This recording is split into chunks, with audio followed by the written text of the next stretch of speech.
Hey everyone, and welcome to Almost Cancelled. I am Peter, that is Matt, and we are going to talk about Glow Season 1, Episode 6. It's called This Is One of These Moments. Full spoilers for the episode, as always. So this was kind of the episode that Debbie had to accept that she was going to be working with Ruth. That was kind of the whole thing, from Hmm. start to finish. We start the episode with them coming in at like 4 in the morning, crack of dawn, to train.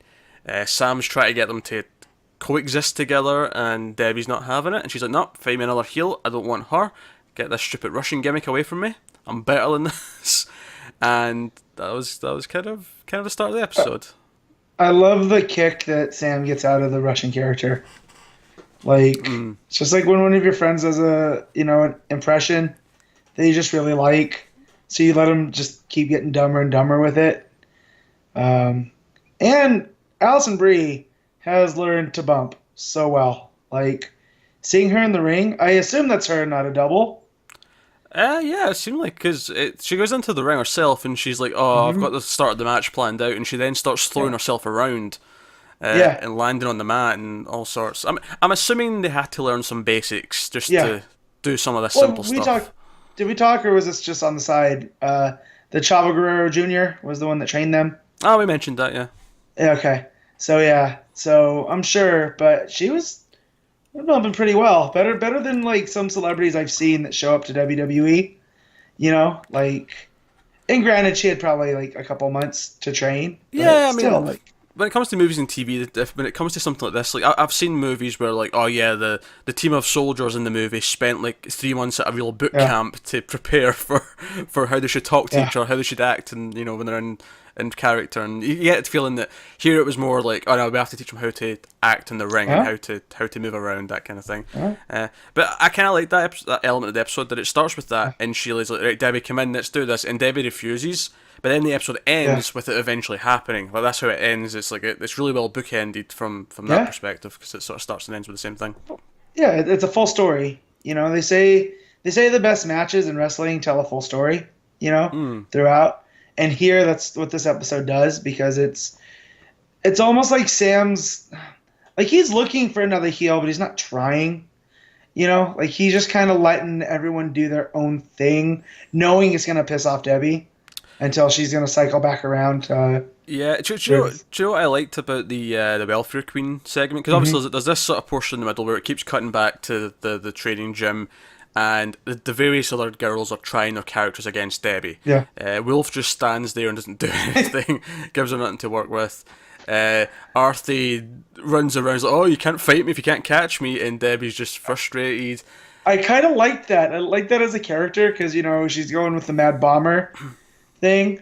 Mm. Um, so I like how she was running around in there. I mean, it was a little over the top, but it still made me laugh. But I like the But Wilfred Queen thing because I was like, yeah, this is showing why the other one works. Like the why yeah, the American hero versus the Soviet Russian kind yeah, of stereotype. That's why that works. Is because here you've swapped out the Russian for an element of America that's wrong. You're almost like you've got the American hero, the blonde apple uh, pie, you've got her against, oh, this is actually the real problems with the country. Like you don't want yeah, to show up what's actually going wrong with the hero. That's you want to keep the fallacy, oh no, America's perfect, but as it's going against right. the Well, and Russian and the enemy. fact that Tammy plays it for laughs and she's Mm. getting reactions from all the rest of the girls because she's just not taking it seriously, and that's just really good. She was a former wrestler too. That's Oh really? Okay. yeah, the Awesome Kong, and I think she was Karma in WWE. Was that So her? yeah, that's her. The hair throws you. Yeah, I legitimately. I mean, I know her, but I legitimately never recognised her. Yeah, Huh. yeah. There you go. So Fascinating. so the fact that she kind of knew her way, knew kind of what was funny, just in character, I think helps that scene too I think from the what's acting Yeah, I think what's funny about that as portion. well is that she is totally different from her characters in the ring. Yeah, Like when we was, because she had a couple of different names, but she was basically the same character. She was the big, intimidating muscle woman. Basically, yeah, was her thing. Whereas here, yeah. this is completely different. This is complete comedy. So I'm betting she's loving this, getting to do something. Because I think obviously in wrestling, you never really get to change your character that much. I mean, there's No, obviously some characters have particular pivot points where they did alter their look and stuff, But for the most part, once you find what works, you kind of just stick to it. Maybe you do a villainous version of it, but you never really change that much. Whereas here, this was complete. No. Serious monster character, and now she's getting to do comedy and Yeah, fun and spanking in the middle of the ring. yeah. So Just making a mockery of the hero, which is pretty great. yeah. But and I understand where Debbie's coming from too, but she's being a bit of a prima donna because Sam even calls her on that about, oh, so you're gonna do the better than you actress thing. Okay, I get you. So, but yeah, it's nice that she has the arc though, like you mentioned before, that it's bookended. That she finally does, realize Ruth's probably her best fit. Yeah. Maybe there's a reason why they were friends in the first place. Now they're Well, enemies, yeah, but like they're somewhat compatible. And when they get in the ring at the end and they start doing moves to each other, and like well, it's not a lot, but Alison Brie says, "No, throw me, do this, it'll look good." And yeah, like there's a moment of like trust bonding there where she was like accepts her advice and does it, and it does look good. Uh, yeah. Well, it's like Steel Horse said in the last episode. You don't have to like yeah, somebody to trust them, yeah, and I and obviously think that's where it's heading. but it keeps a bit of her character in there though, because at the end, Alison Brie, has this Russian little thing, and she's on the mat, and then there's like, "No, I get last line," and then she says Yeah. her last thing. So So what was Ruth drunk when she came in? Is that why she got sick at the end? oh, totally, yeah, because Okay. she was having shots of vodka at the Russian party, which we're getting to in a second, but I thought so because she yeah, played it off well in the ring and stuff. Like I figured she was kind of tipsy, so when she got out of the ring to go throw up, and yeah, Liberty Bell got that line that they say they can handle their alcohol. I You think know, what that did quite well is it showed that Ruth, even under those circumstances where she shouldn't be able to perform, she actually pulled it out and yeah. managed to survive for the 5 minutes that it took to do the show, and then she like crawls out, "Okay, I'm gonna go throw up now. Right, I've done my bit. I've done my time. Let me go." So that was the whole thing, Yeah, because Sam tells Ruth to leave for the day while he yeah. tries to work with Debbie and the other girls. He tries to like solve the problem. So Ruth goes to the guy at the hotel, the Russian that inspired the character in the first place, and she's like, "I want to be a proper Russian. Teach me all these things." And there's a lot of funny stuff with him. He's like a he still thinks she's a hooker. He's like, "Oh yeah, sorry, not hooker, as you say, escort." And he's Escort. Yeah, that yeah. was so funny. I also like that he has a girlfriend sometimes. Yeah, that was a pretty funny run joke because he said that like 4 times Yeah. throughout the episode. But she convinces him to take her to a family gathering or some kind. It turns out to be a brisk, but Yeah. it's a family gathering.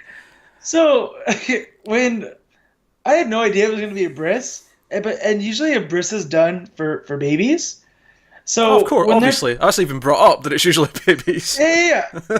So I'm trying to piece together what kind of like was it a wedding? Like what was it? Wasn't expecting it to be a bris for a teenage 20 something probably Yeah, and guy. obviously, as they're taking him to the little couch where they're going to perform it, he's like, "No, I changed my mind. Send me back to Russia. Leave my penis alone." Yeah, I don't like religion. I don't like religion anymore. That was it killed me. But yeah, and you find out that Gregory, the manager, is Jewish, but he had to hide it in Russia, and like, so there was this little, I don't want to say gravitas, but there was something added to the fact that he could be who he wanted to be in America. Yeah, You know? there was like, I mean, it's not super deep, but there's just this extra little Yeah. layer of stuff there where it's like, okay, she's putting on this persona to be the villain, but in actual Yep. fact, this Russian she's basing it off of actually came to the country because he was allowed to do what he wanted to do here. Right. So it added this weird poignant little touch to it. If I'm going to criticise the episode, I do think maybe some of these scenes at the party did go on a little bit too long. Yeah. Especially when it got to the whole singing the song from whatever it was. Yentl. Yentl, there you go.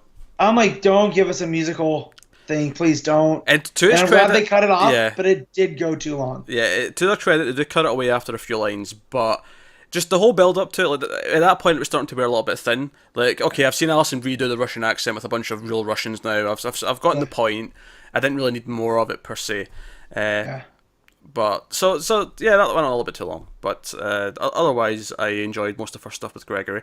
Gregory has another scene actually. He has a scene with Justine's boyfriend or kind of Yeah. boyfriend, I was not expecting them to get screen time this episode, and in this sense where it develops what's going on with her. Yeah. But they're setting up a little thing because I mean they've shown us before that she'd seen Sam's movies and that she was some kind of a fan, and she gets offended when her boyfriend's like, "Oh yeah, I've seen that one. It was terrible.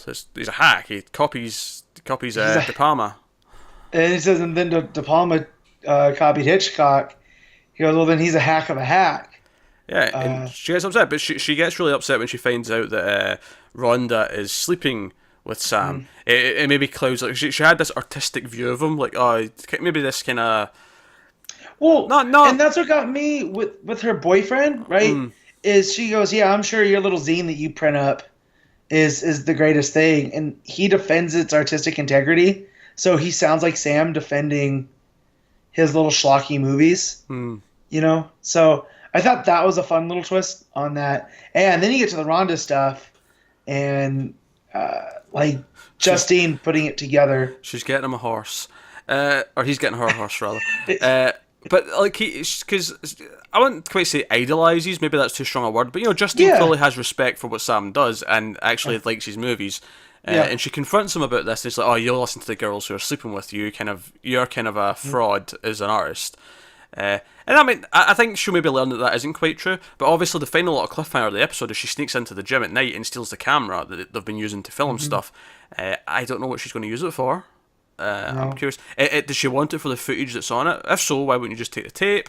Is she wanting to film something herself to prove some sort of point? Or yeah, she wants to get back at Sam, and that's like his thing right now, right? There's no camera. There's kind of no concept, you know. So maybe she's trying to halt everything. I don't know.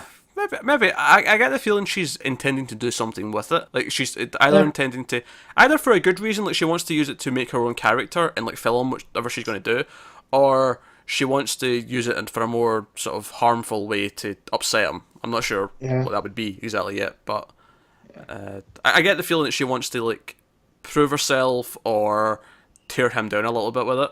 So I guess we'll see where that goes. But actually, I kind of like this thing with her, though. I like that someone actually kind of respects him as an artist and is maybe disillusioned by how he actually is. Because he's very cynical, and he's not that art... Like, yeah, he has that arty side, and he's proud of what he's done, but he's not, like, a craftsman. He's just kind of piecing things together as he goes. Yeah. And I think it'll be interesting to see what they both learn from it. Like, you know, maybe Sam learns to not be such a dick to people, and maybe Justine learns to appreciate the actual craft as opposed to you know, because I feel like ultimately Sam does care about what he's doing, but obviously he murkies it up with his own shit, and you know, he probably does end up having affairs with a lot of his actresses just because that's who he is. Yeah, he's just that kind of guy. But no, so fun stuff. No, it was a solid episode. I don't think it was as strong as maybe the last 2 or 3. Mainly because some of the Russian party stuff dragged on a little bit too long. It didn't maybe have the same level of high moments as the last couple did either. But still solid stuff. I'm enjoying the story. It'll be nice to see the girls kind of work into what might become a full match. Because obviously I feel like this is building up to the pilot, right? That's going to be the finale, is like them doing the pilot and it being hopefully a success. Yeah. So which is good because it means season 2 is the how do we sustain this for.